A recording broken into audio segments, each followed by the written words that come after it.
What would it be like to lose your mother at the young age of 8 years old? Well, David Mauk talks to us today about all of the people in his family, 5, who have had breast cancer and died of breast cancer. And some have also tested positive for the BRCA gene, including David. He has a lifetime of knowing what it's like to be in a family that has a lot of cancer and knowing what it's like to lose your mom at an early age.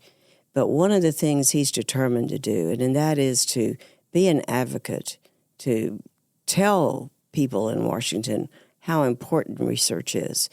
And he's also made it his mission to be sure that all of his family knows if or if not they're carrying that gene and what they can do if they are.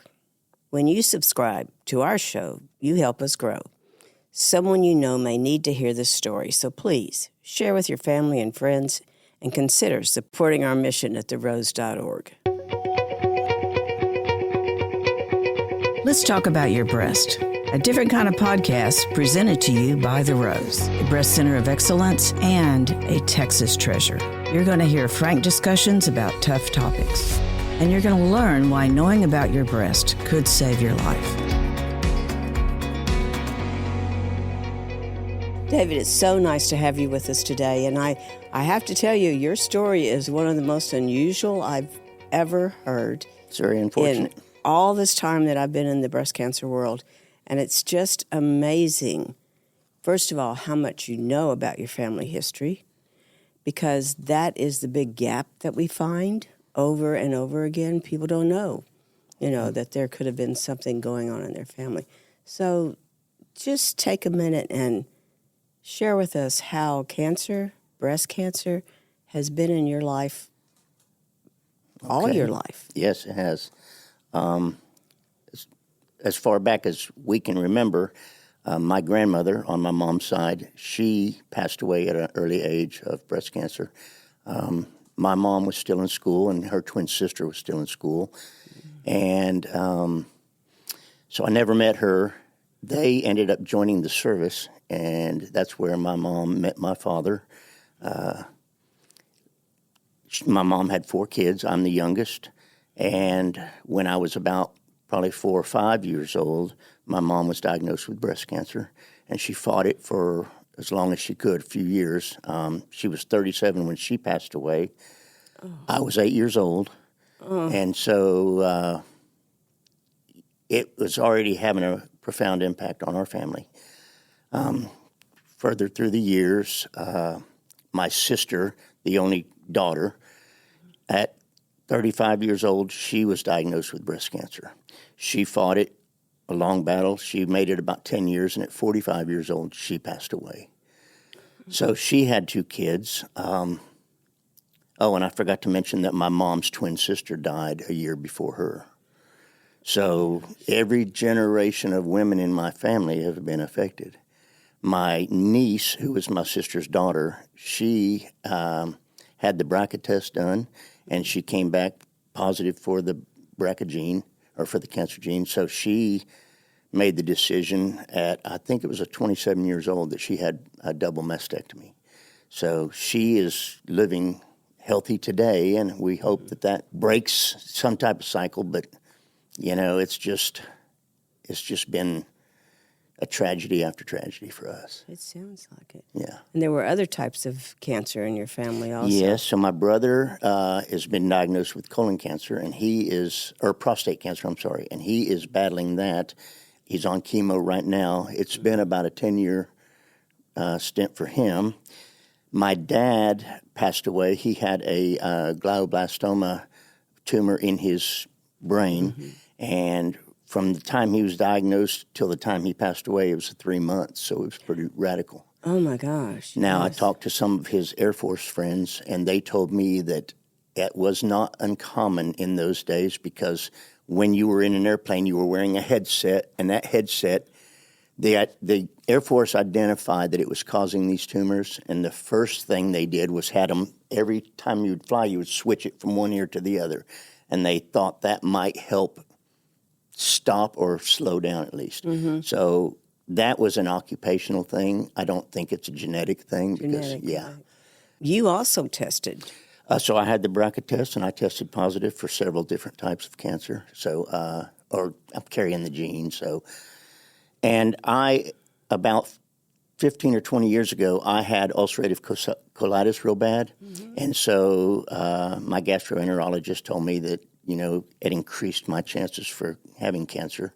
So I'm in remission now. I've been in remission for about 10 years, and I have my colonoscopies periodically to just stay informed.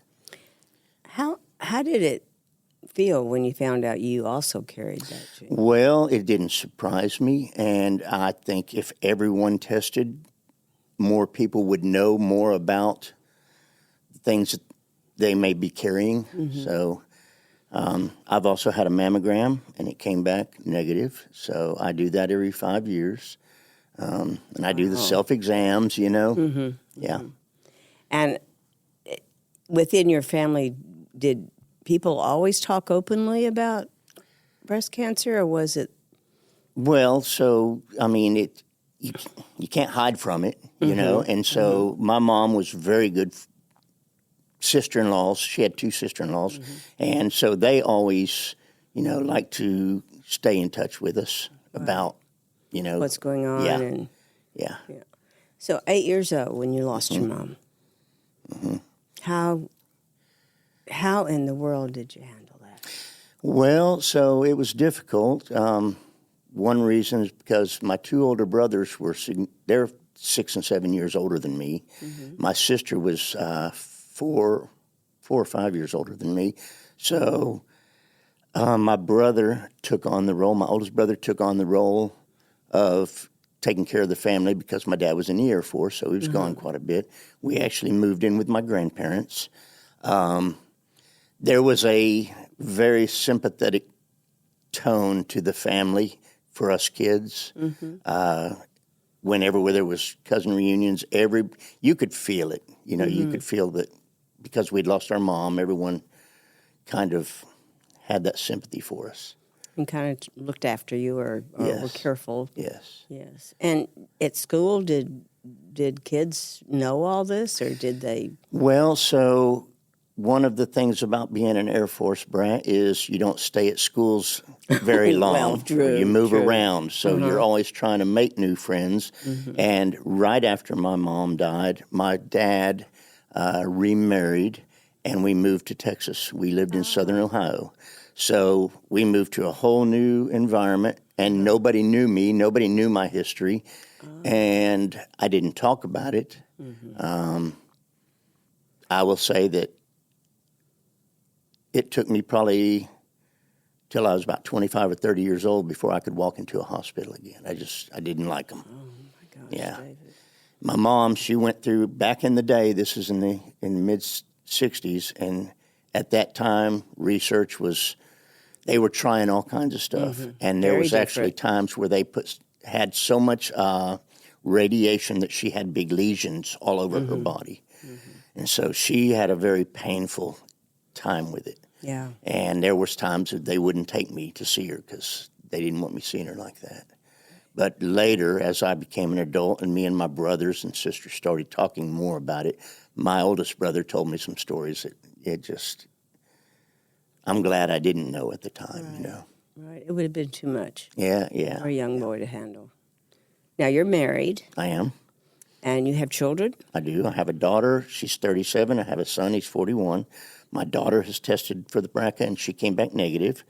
Oh, yes. Yeah, and she had already pretty much made the decision that if she was positive, she was going to have the mastectomy also.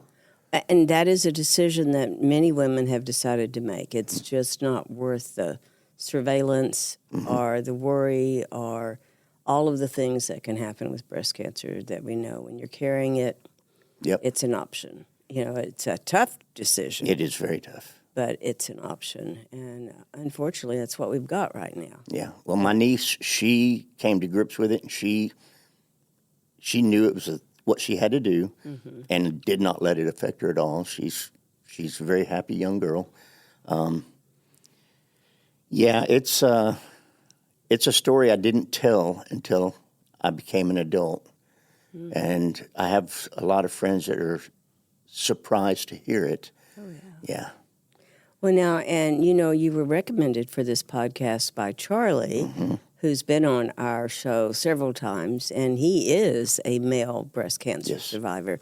When, of course, Charlie's a person to his own self. I can't, the first time I met him, here's this big burly guy. And He's a character. He is. Yeah. And he said, I was telling everybody I had breast cancer, and I was going, Charlie, that just doesn't happen. I mean, and he said, no, I think those men needed to know. Yes. And so that's how he knew about you. Y'all started talking. Yes, Yeah. at work. Yeah. Yep.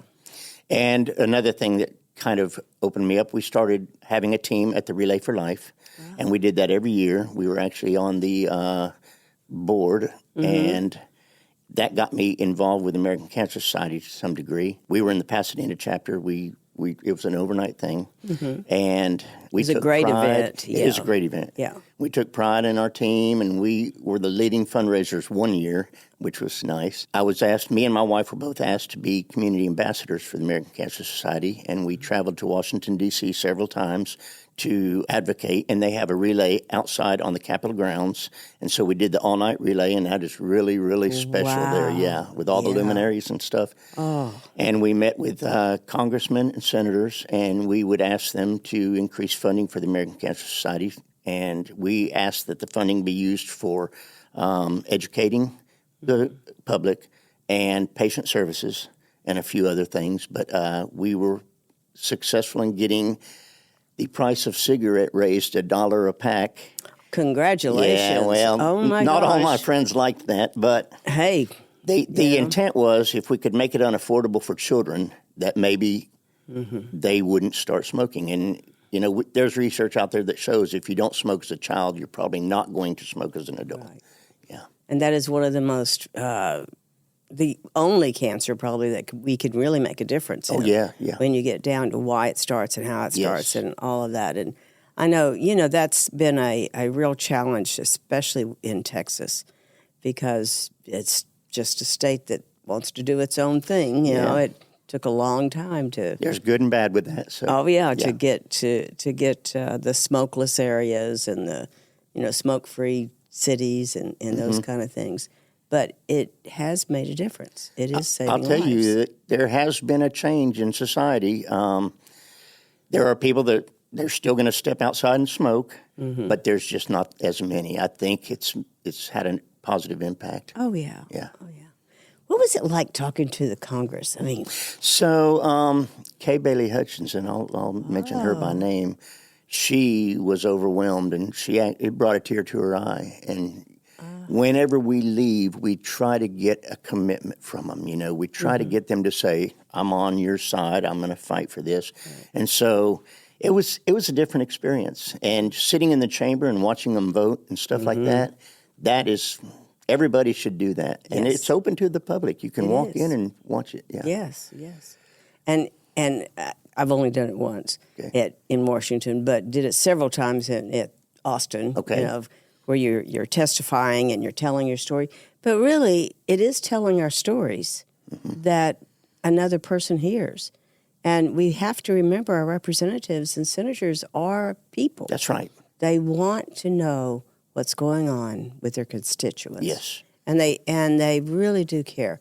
I think, politics has its own little stuff all around it, and we get all very tired of hearing some of the things, but we've got to remember those are the people that can change our world for the better. And you need to make it personal. You need to not show up as a voter, show up as someone that is truly interested, and hopefully you can convince them. When I talk about this, it's gotten easier for me to talk about this. But when you're talking about it, it takes on a whole different level. You feel like, okay.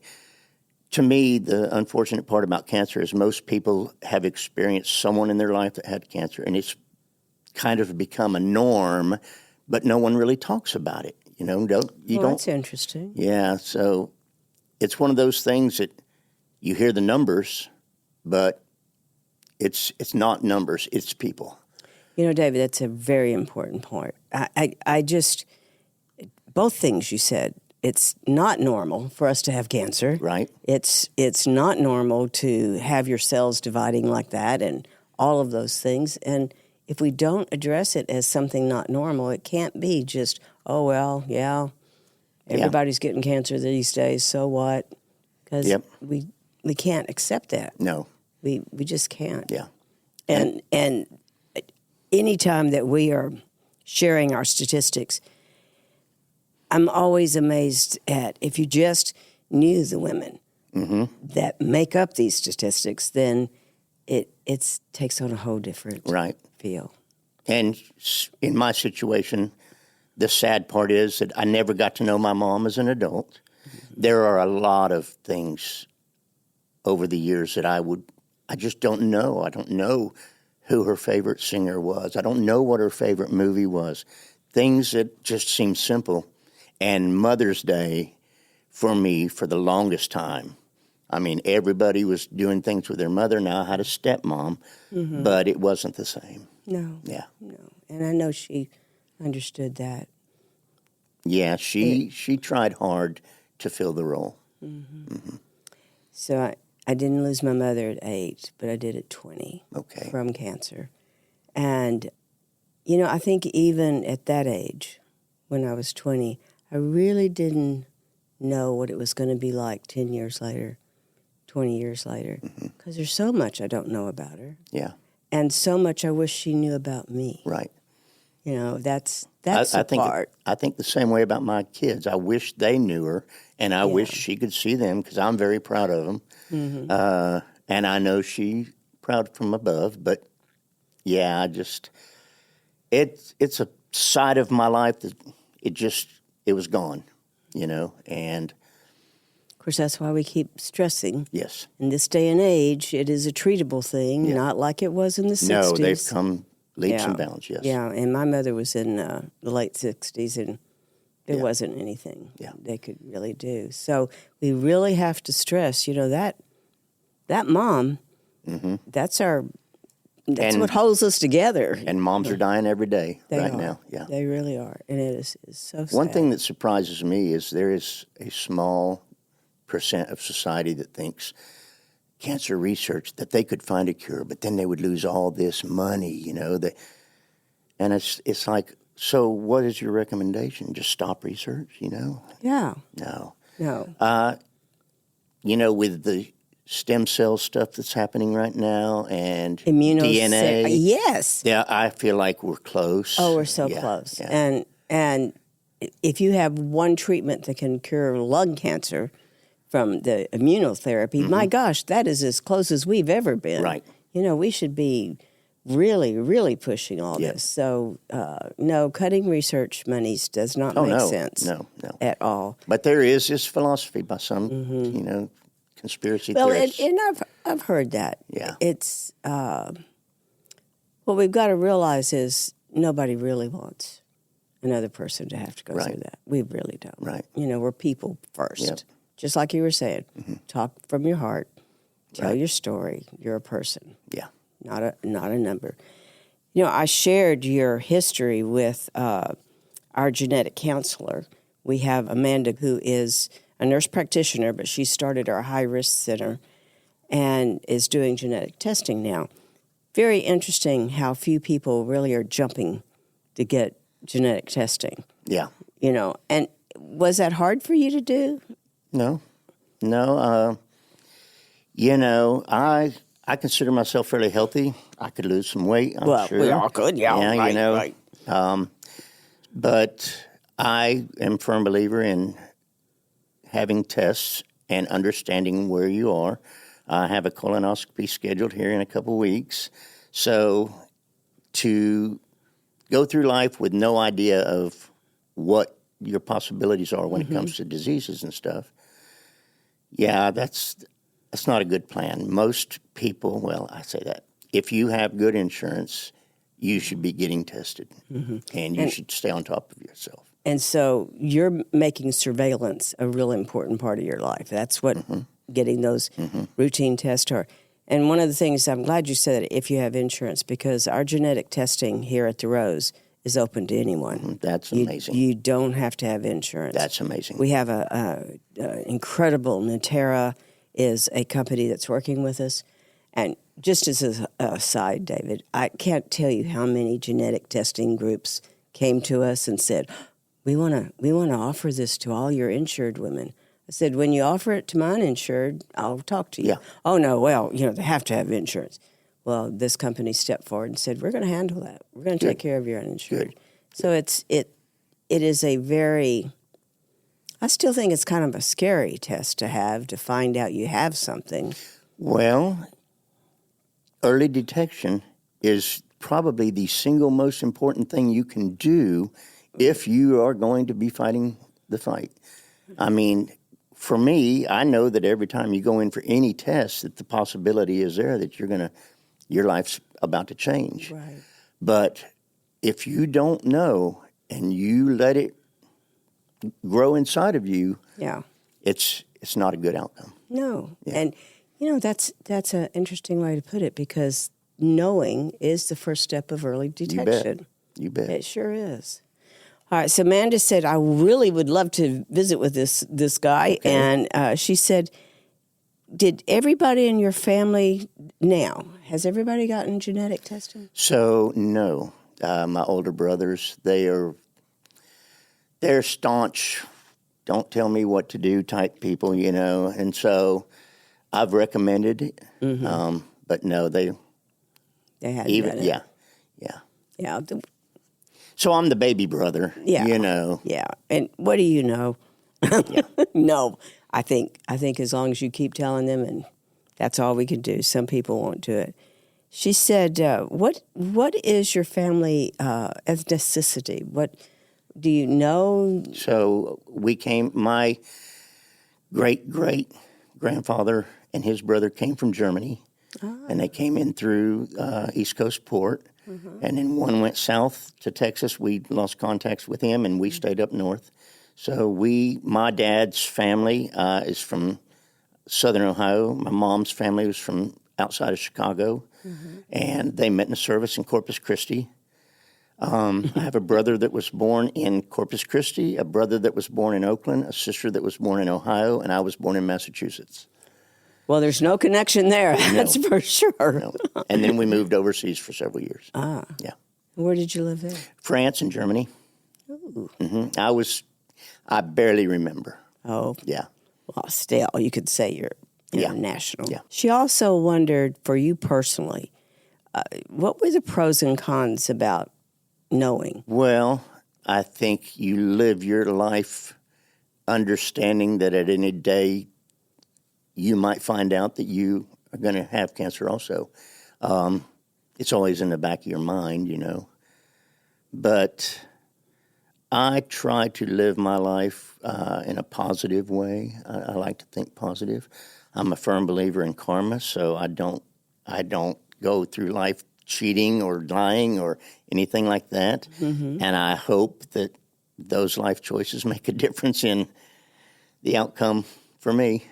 Well, I think that's so important, how we think, and our mental state impacts our health so much. Yeah. How many really older people have you known that are happy, and it's that happiness that has kept them alive? Sure. Over and over again. I'm just so surprised. I'm thinking, you can barely walk, but they're happy. Yeah, and I'm lucky because I haven't been told that I have cancer, because once you're told that, now you're fighting a lot of negativity that you have to make yourself positive then, Yes. It's not as easy. Yes. Yeah. So you think your daughter will have her children tested? Oh, yeah, I'm certain. So my daughter is a respiratory therapist. She was for 10 years. She quit her job and got a job as a medical rep. She sells skin grafts, which is very strange. But she's very in touch with the medical industry, and yes, I'm certain her kids will be tested. Yeah. So what advice would you give anyone who's had, here you had how many? 5, 6 in your family from the same type of cancer? Yeah. It's genetic. Yeah. If you have a history of cancer in your family, that is the first thing you need to do is get tested. Mm-hmm. I mean, it's better knowing than not. Right. And then early detection. Anybody I talk to about it, I always bring up early detection. And, we know that this genetic testing is changing so rapidly. Yeah. There was a time we only could tell one or two mutations, but now we have multiples that we can be looking for and changing, perhaps. That's an exciting. Well, I've seen both ways. I've seen people that didn't know they had it until it was too late, and once they found out, they died within months. And I've known people that caught it very early and treated it and are still going strong today. Yeah, and that's an important point because it is treatable when you catch it early. That's got to be our mantra. We say it over and over. So what else would you tell someone who... I would ask them, do they know their family history? Recently, my wife found out she had a cousin, and that was through the 23andMe thing, okay? He is 50-something years old, and he has always wondered about his family. And so now that they've connected and we meet him and we've gone, they went to Florida with us to spring training, it's important to know your family history. I mean, if you have aunts and uncles and grandmothers, talk to them about family health.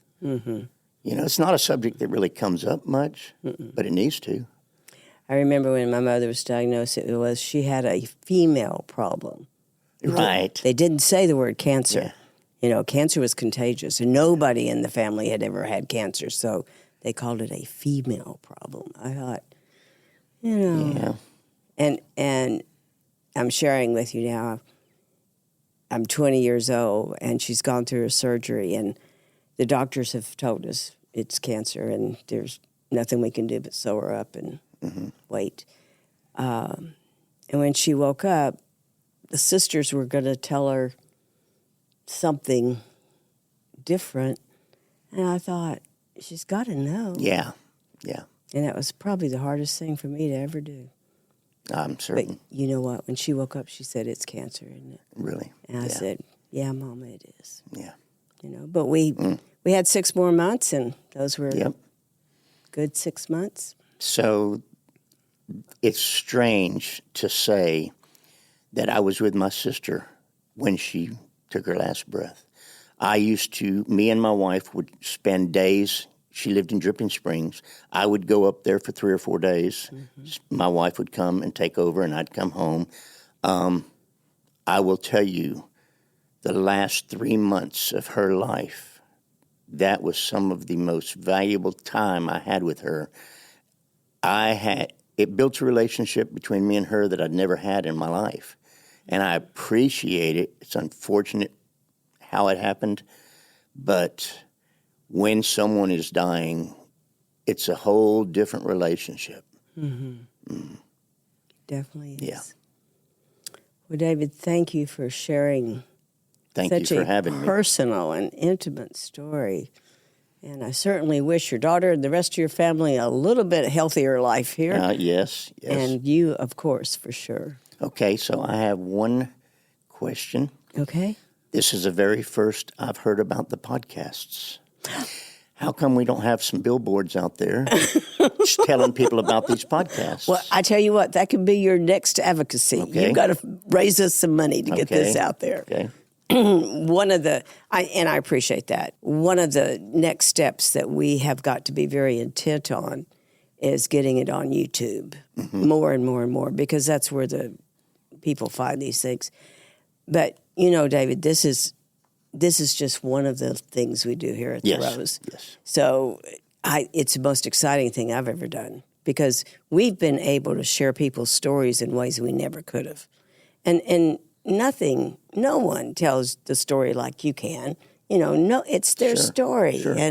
And I think we've reached so many women, and especially younger women, who have been told you're too young for breast cancer. You're too young to have a mammogram. You know, we hear that over and over. So I really feel like this is a part of the Rose's mission that is very important. Mm-hmm.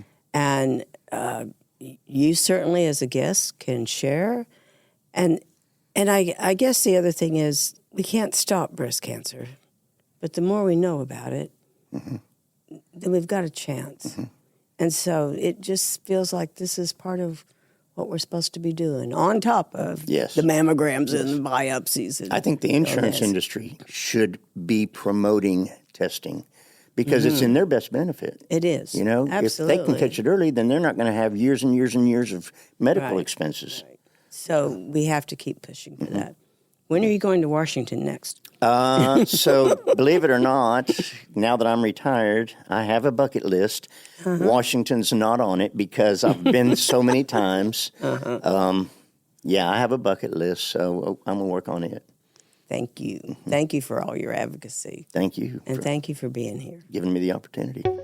Thank you for joining us today on Let's Talk About Your Breasts. This podcast is produced by Speak Podcasting and brought to you by The Rose. Visit therose.org to learn more about our organization. Subscribe to our podcast, share episodes with friends, and join the conversation on social media using hashtag Let's Talk About Your Breasts. We welcome your feedback and suggestions. Consider supporting The Rose. Your gift can make the difference to a person in need. And remember, self-care is not selfish. It's essential.